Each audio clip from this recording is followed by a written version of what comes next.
Hello and welcome to this edition of Hardman Talks. My name is Keith Hiscock. I'm the CEO of Hardman Co, and I'm joined today by Nigel Hawkins, one of our very experienced analysts. Nigel's analysed the electricity sector since the electricity companies were privatised back in the 1990s. He's just published a note on the sector which focuses on network reliability. Great to have you here today, Nigel. A pleasure to be here. Nigel, the reliability of power supply has been in the headlines recently. Heathrow had to shut completely for a whole day after a transformer failed. And then just a few weeks later, the whole of Spain and Portugal were plunged into darkness. So this is quite an apposite topic. So how likely are power cuts in the UK this winter? I think they are unlikely, but frankly, you never know. And if it was really bad weather, particularly perhaps up in Scotland, where transmission equipment is damaged, as has happened previously, combined with one or two other generation factors, that is always a possibility. Now, the government would argue that the French interconnector will be very valuable if there is a shortfall.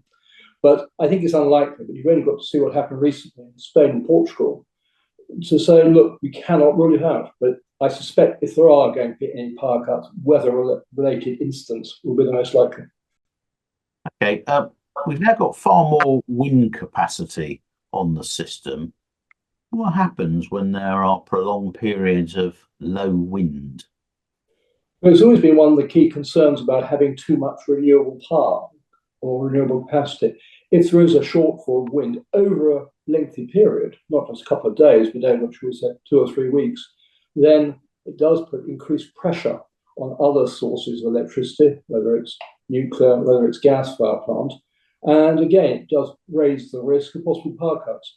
And certainly the real problem in the winter, I'm talking really in the December-January period, which are the most dangerous months for possible power cuts, are periods of cold weather and little wind. And in that case, a lot of dependence will be on nuclear, gas-fired, and possibly interconnector supplies. The government's recently announced new nuclear build projects.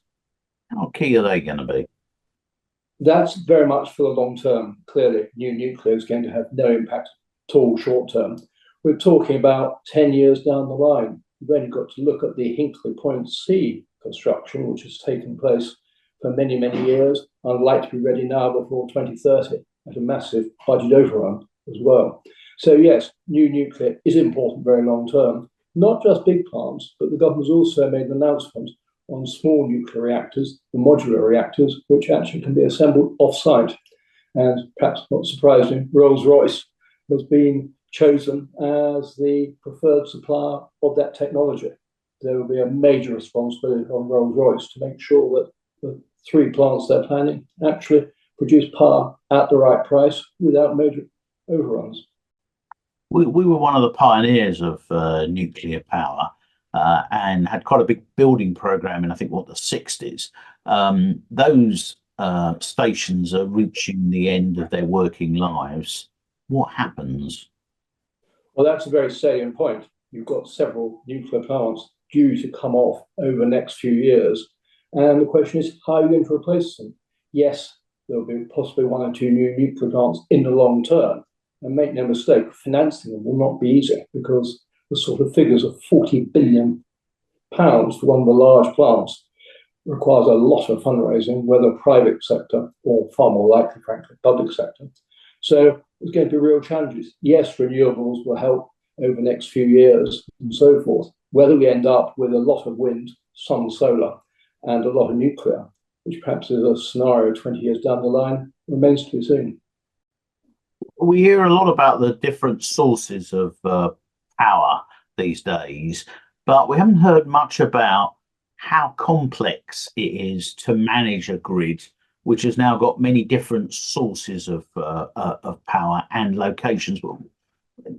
Is it more complex? Yes, it is infinitely more complex.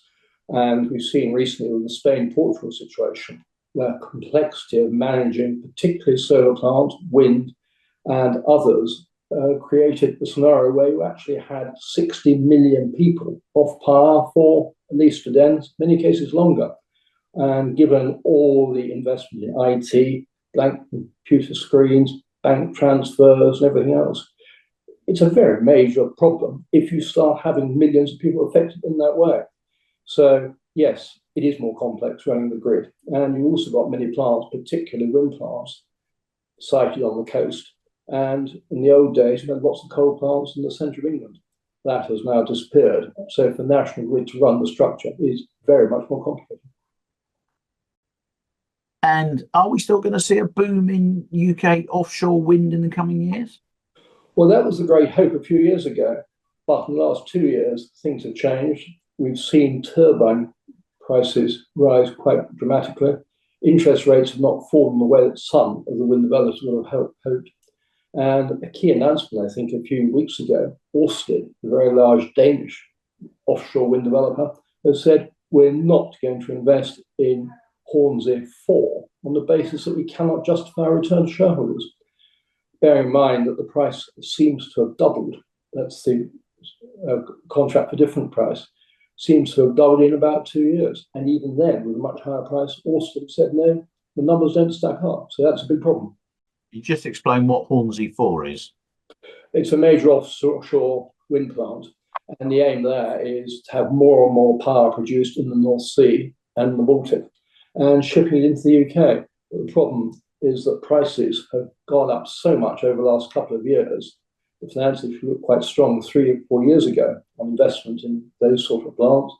Now investors are saying, we think actually that you can't produce the sort of return you want. So I think the jury's out on that one. It may be 1 or 2 other offshore wind developers would say, we disagree with Ørsted, we can make it work, but we should have to see, I think. Okay, so coming back to what we started off talking about, which is the power cuts in Iberia in it was April of this year, what were the main reasons for that?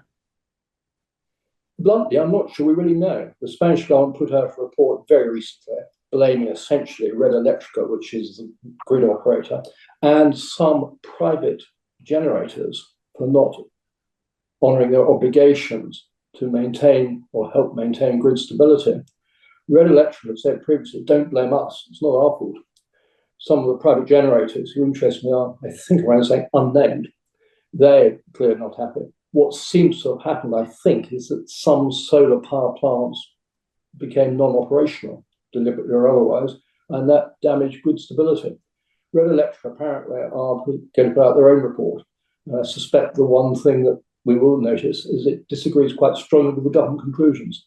So jury on that one also is very, very much out. But it was quite a wake-up call, I think, for anybody running a grid system where there's a large amount of renewable power.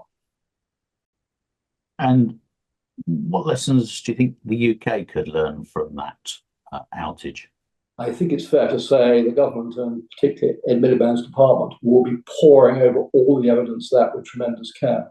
They will say initially, well, Spain's very different from the UK, and it is the case that they have far more solar, but they are phasing out nuclear, whereas the UK are doing the opposite, spending, they hope anyway, a vast amount of money on new nuclear plants. So they're going in different directions.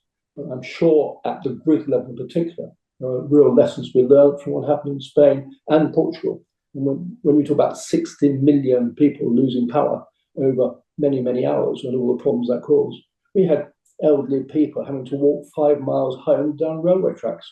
That sort of scenario because there was no power to be able to get them home on the trains. It's that type of thing which I think would really concern any politician. Nigel, thank you for your time. Pleasure. And you can view Nigel's paper for free on our website, hardmanco.com. As always, thank you for watching. Please don't forget to like this video and join in the conversation wherever you're watching, and we'll see you next time.